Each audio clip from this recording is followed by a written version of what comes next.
One of the issues with finding pictures for these videos is that a video wants to go long ways. It wants to be in landscape orientation.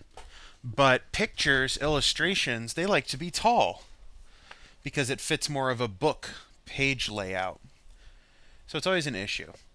Anybody who knows D&D probably knows what this is, and they probably, based on the title of the video, already know what I'm talking about. These are the hand and eye of Vecna. And to know where we're going with this, I have to go all the way back to D&D and explain who Vecna was. One of the original, if not the original worlds for D&D was called Greyhawk. It was created by Gary Gygax, one of the guys who created D&D. And one of the deities, one of the gods in the Greyhawk world was Vecna. Now, Vecna was not a god at the beginning. He was a mortal who turned into a lich, and a lich is a very powerful undead spellcaster. What would happen in D&D is you could get really high level as a wizard, and then you could perform this ritual, and it's very complex. There's a lot of things you have to put together for it. They don't detail what they are. They just say, in order to justify the thousands of gold and everything you'd have to spend to do it. But you make a phylactery. Now, a phylactery in this sense, for the lich, is usually some item, like a jeweled pendant or something. And when you become a lich, like your soul or your essence is transferred into that phylactery. And your body, all your flesh falls off, so you're just a skeleton. And what liches would do, and now I'm combining like all of the years worth of lich lore for this.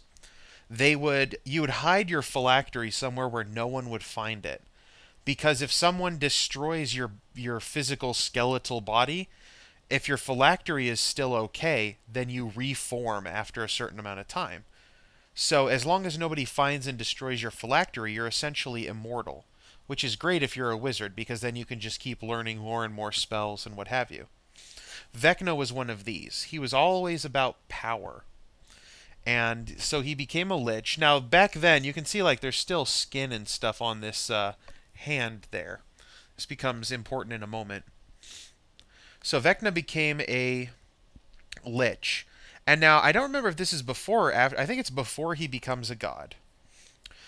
He's incredibly powerful. Incredibly old, incredibly powerful. And he has a lieutenant. And his lieutenant's name is Kaz. And Kaz is a vampire.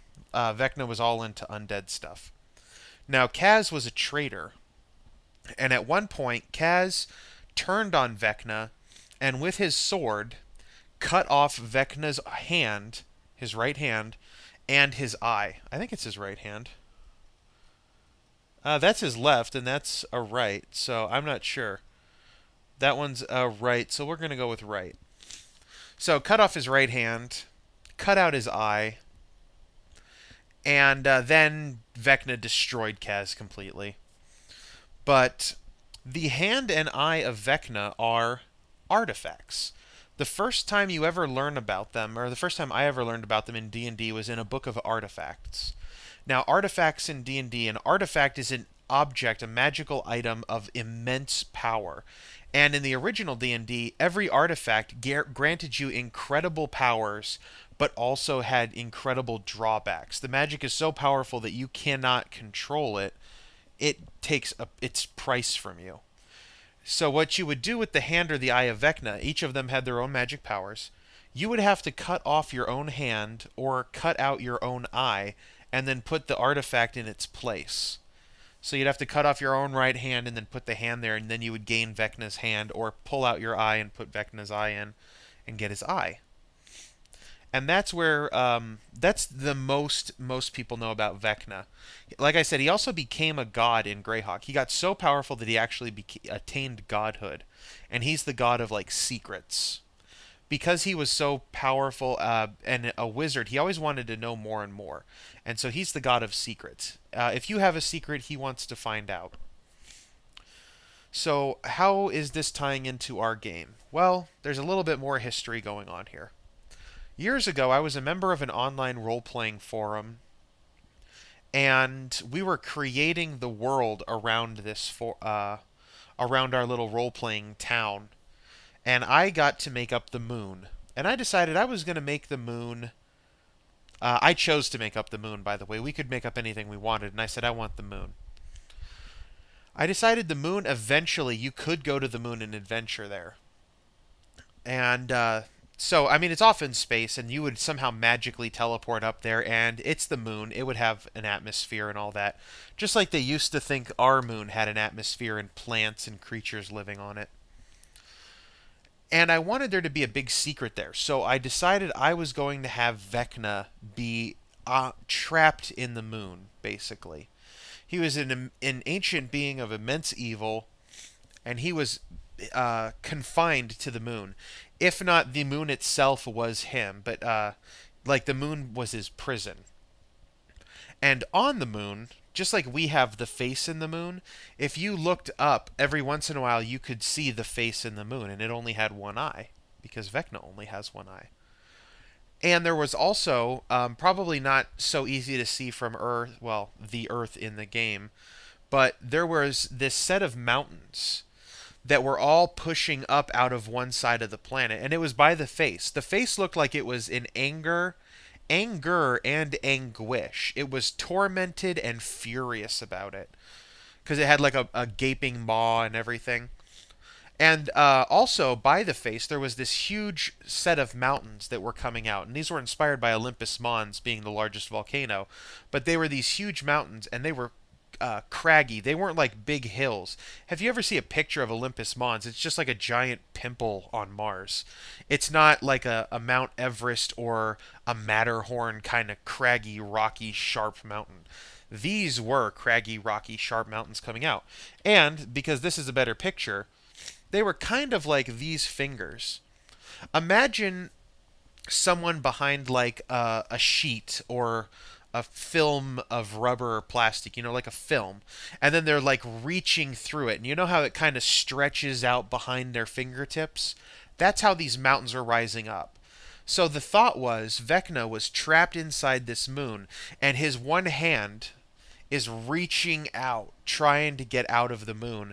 And, it's just like the rock is raising up ahead of it. And so there's these 5 peaks arranged sort of in a half circle, just like fingers on a hand outstretched, trying to break through. And it was in the midst of those fingers that there was an entrance to a series of, under the ground tunnels. There was this labyrinth beneath the lunar surface, and he was trapped in the center of it.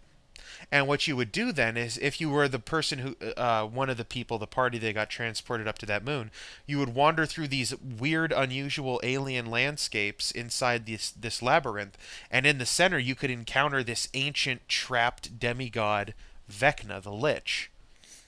And the idea never got to be used. I got to put out the descriptions and everything, but we never actually got to the point where we went up there because the message board service broke down and died. But I've always liked that idea. Now, what I can do in this game, with the sandbox game, if you make it the moon, that kind of violates the sandbox game a little bit, because presumably that moon passes over the empire where the PCs came from.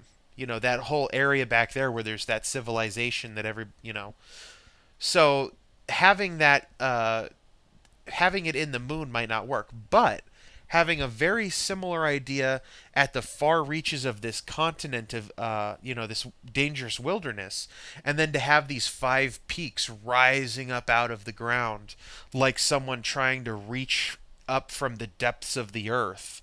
You don't have to have the face. My favorite part is just the thought of these 5 peaks coming out of the ground. And they don't have to, of course, come up like fingers. It's, like I said, it's like someone's reaching up, and there's kind of that stretchiness behind it.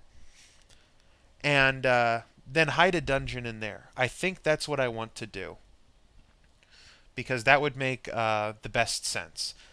And once again, it can be completely unrelated to everything else that's going on. I mean, we talked about the demons, and we mentioned the dwarves, and how there's the ancient evil brewing underneath the earth coming up. He could have something to do with this, but I actually want it to be separate. I'll have to think about that. how much I want to relate the two together. Because it doesn't have to be Vecna underneath the Earth. Vecna is just where the idea originally came from. Let's go ahead and switch the picture to this one. Some guy was walking in a mall in Japan and he came across this display and it's like, wow, there's a hand and an eye right next to each other. Insert Vecna joke here. But to have some sort of evil underneath these 5 mountains, these would be cool. I wanted to make an announcement. I should have made it at the beginning of the video, but as I'm starting school now, I'm going to try. Usually, I actually start getting ideas when I'm in school, so I hope I'm going to have some more videos. I actually have a ton of ideas for videos. I just never take the time to sit down and record them because I'm lazy. That was a weird way to say lazy, because I'm lazy. No, because I'm lazy. So, feel free, if I've mentioned something in an old video and that I said I would come back and talk about it and you want to hear about it, tell me. Otherwise, one of these times I'm going to put up a video where I have a list of things that I want to talk about. And so maybe once I'm just going to put down a couple of choices from that list and then have you guys tell me what you'd like to hear about. Because I'm always seeking feedback on these ideas. I want to hear what other people think about them, if it sounds cool, or if, like I said, I made some sort of glaring miscalculation or mistake in figuring it all out. But yeah, the Vecna thing, the biggest issue is you have to focus on things being weird. Excuse me, I'm about to do. Wow, I'm glad you didn't hear that. Thank God for this mute button. You want it to seem weird underneath the ground. There's some sort of ancient evil, and you can totally tap into the Cthulhu type of mythos there, where things just don't make any sense, because you're heading down into this dungeon where this ancient primordial evil is sitting, and it just doesn't have to obey the kinds of laws that you think it needs to. And that would fit in with the difference between the gods of law and chaos. The gods of chaos don't really respect natural laws. They do all kinds of weird stuff, and actually part of their inspiration was definitely reading H.P. Lovecraft's works, because I just like that. It's very hard to conceptualize non-Euclidean geometry, and yet his stories so often mention things like that. In fact, I think the word that he uses all the time is cyclopean, which back then meant, weird and unusual. But we'll get to that. So I think I'll end this video here. I like the idea of Vecna. Oh, that reminds me of another idea. I'll mention that one right now, just because we're still working on it. And I got a minute or so left. My brother came up with an adventure a long time ago where you go inside of a mountain, but the inside of the mountain is magnetic.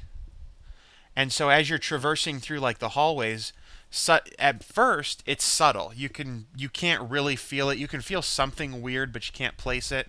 And the further you head into the mountain, the more you can tell, oh my gosh, the whole mountain is kind of magnetic. And you try to attack and you start taking penalties to your attack rolls, because as you're trying to swing your weapon, the walls and the ceiling and the floor are all trying to pull your weapon out away from you. And eventually, if you go too far and you're wearing like plate armor or something, you start slowing down and your movement gets slower and slower, and you can't react as quickly. And I mean, God forbid you flee in towards the mountain. Suddenly you just slap up against the wall and then you're stuck. That would be something, not necessarily for this, although that's a possibility, but I definitely want to include that idea in the sandbox as well. Just a dungeon that is magnetic would be kind of cool. It would throw players off. So that'll be it for now, and when I get the next video, I will post the next video. Now let's go off on Vecna. I am Vecna!